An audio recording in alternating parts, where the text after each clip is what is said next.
안녕하세요. 하루 필수 말씀 충전 하필 큐티 조종환입니다. 오늘 함께 나눌 하나님 말씀은 시편 146편 1절에서 10절까지 말씀입니다. 할렐루야, 내 영혼아 여호와를 찬양하라. 나의 생전에 여호와를 찬양하며 나의 평생에 내 하나님을 찬송하리로다 라고 이렇게 이야기하고 있어요. 우리가 찬양할 때 언제 찬양해야 되냐라고 하는 걸 생각해 볼 때 시인이 이야기하는 것은 나의 생전에 나의 평생에 이런 표현을 쓰고 있는 것을 우리가 보게 되죠. 생전에 또 평생에 라고 하는 이 표현들로 우리가 생각해 보게 되는 건 우리가 하나님을 찬양하는 환경, 또 어떤 시간, 또 우리의 감정, 이런 것과는 상관없이 하나님을 찬양해야 된다라고 하는 걸 생각해 보게 돼요. 우리가 하나님을 찬양하는 데 있어서 우리의 감정이 앞서서도 안 되고, 또 어떤 시간이나 공간에 한정되어서도 안 되고, 늘 언제나 주님을 찬양할 수 있어야 된다라고 하는 이야기인 겁니다. 물론 이게 쉬운 일은 아니겠지만 하나님을 찬양하는 데 있어서 어떤 환경과 시간과 감정을 뛰어넘어서 찬양해야 된다라고 하는 이 고백 자체가 하나님이 누구신가에 대해서 아는 사람들만이 그렇게 된다라고 하는 걸 우리가 생각해 보게 돼요. 우리가 시편의 많은 부분들을 보면 하나님을 향해서 이 원망을 하기도 하고요. 또 도움을 구하기도 하고요. 또 애가를 부르기도 하고요. 또 여러 가지 분노를 표출을 하기도 합니다. 그러니까 이 감정들이 다 쏟아져서 나오는 그 모든 것을 통하여서 하나님을 찬양할 수 있다는 이야기가 되는 거겠죠. 그러면 하나님을 찬양할 때 있어서 이런 이 아픔과 분노와 막 모든 감정들 막 이런 것들을 다 하나님께 쏟아낼 때 그 결론이 어떻게 되는지를 우리가 살펴보게 되어야 한다는 건데, 그 결론은 결국 하나님께서 사랑과 인자로 다스리시기 때문에 그렇기 때문에 정의와 공의로 다스리시는 분이시기 때문에 결과적으로는 지금 나의 현재 시점과는 상관없이 하나님께서 그 결과를 하나님의 뜻에 합당하게 만드시리라고 하는 것을 확신해야지만 이 찬양이 가능하죠. 이게 우리가 찬양할 수 있는 이유여야 하고, 또 우리가 찬양하는 방향성이 되어야 됩니다. 그래서 우리의 감정을 쏟아놓되 어떤 방식으로 쏟아놓느냐, 그냥 쏟아놓기만 하는 것은 그냥 불평불만이 되고 말 거고요.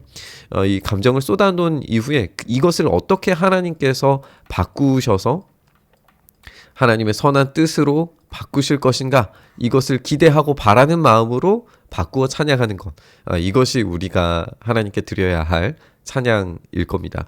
그게 오늘 이 시인이 말하고 있는 나의 생전에 나의 평생에 모든 것을 다스리시는 하나님께 찬양한다 라고 하는 고백으로 우리가 읽게 될 겁니다. 시인은 어떤 것도 의지하지 말라라고 그렇게 이야기를 하고 있어요. 귀인들을 의지하지 말며 도울 힘이 없는 인생도 의지하지 말지니 그의 호흡이 끊어지면 흙으로 돌아가서 그날에 그의 생각이 소멸하리로다. 모든 도움이 어디에서 오는가를 한번 생각을 해보라는 거예요. 귀인들에게서 도움이 오는가? 그렇지 않다. 도울 힘이 없는 인생에게 의지하는 건 더 말이 안 된다.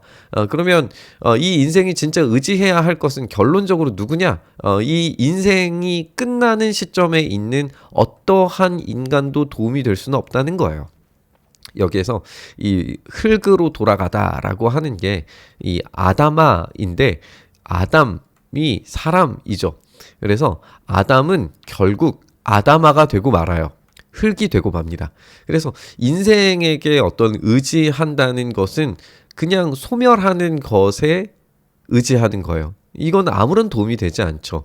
그렇기 때문에 진짜 의지해야 하는 것은 야곱의 하나님입니다. 야곱의 하나님을 자기의 도움으로 삼으며 여호와 자기 하나님에게 자기의 소망을 두는 자는 복이 있도다.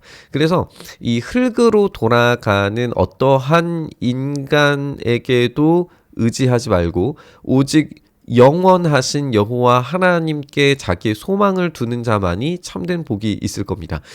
왜냐하면 하나님은 소멸하지 않으세요.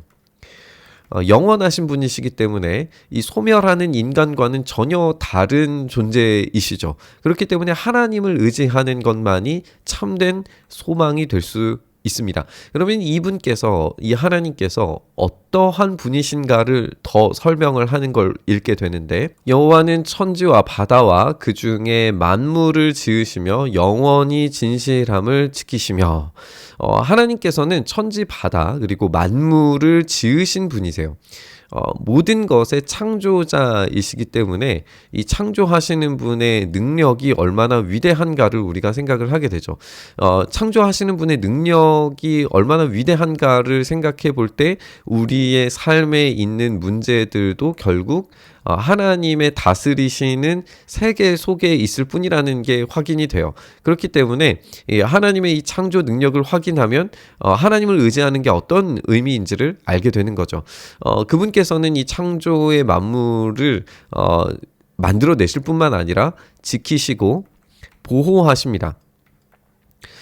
이런 분이시기 때문에 하나님께서 그 천지 만물들을 유지하시는 능력이 바로 신실한 신자들에게도 적용되리라라고 하는 게 기대되는 거죠. 억눌린 사람들을 위해서 정의로 심판하시며 줄인 자들에게 먹을 것을 주시는 이시로다. 여호와께서는 갇힌 자들에게 자유를 주시는도다. 이렇게 하나님께서는 이 억눌린 사람들, 줄인 자들, 그리고 갇힌 자들에게 더 나은 것들을 제공해 주세요. 아까 이제 살펴본 것처럼 어떠한 힘 있는 권력자들을 의지하는 것도 아무런 도움이 되지 않고 또 힘없는 자를 의지하는 것도 아무런 도움이 되지 않아요. 오직 이 연약하고 또 억눌리고 줄이고 갇힌 자들에게조차도 지키시고 보호하시는 능력으로 일하시는 그 하나님만이 참된 위로와 소망이 되시는 거죠. 이 하나님을 우리가 바라보아야 하는 겁니다. 여호와께서 맹인들의 눈을 여시고 여호와께서 비굴한 자들을 일으키시며 여호와께서 의인들을 사랑하시며 여호와께서 나그네들을 보호하시며 고아와 과부들을 붙드시고 악인들의 길은 굽게 하시는도다. 여기에서 우리가 살펴볼 수 있는 게 지금 억눌린 사람, 줄인 자들, 갇힌 자들, 맹인들, 비굴한 자들, 의인들, 나그네들, 고아와 과부들을 보호하시고 지키세요. 이 사람들은 사회적으로는 굉장히 소외되는 사람들이죠.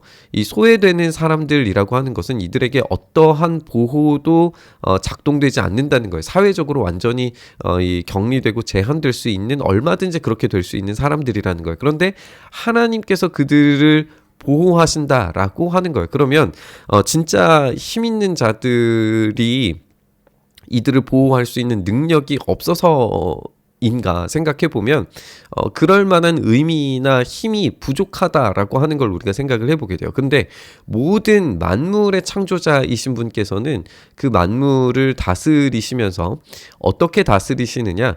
정의와 공의와 사랑으로 다스리세요.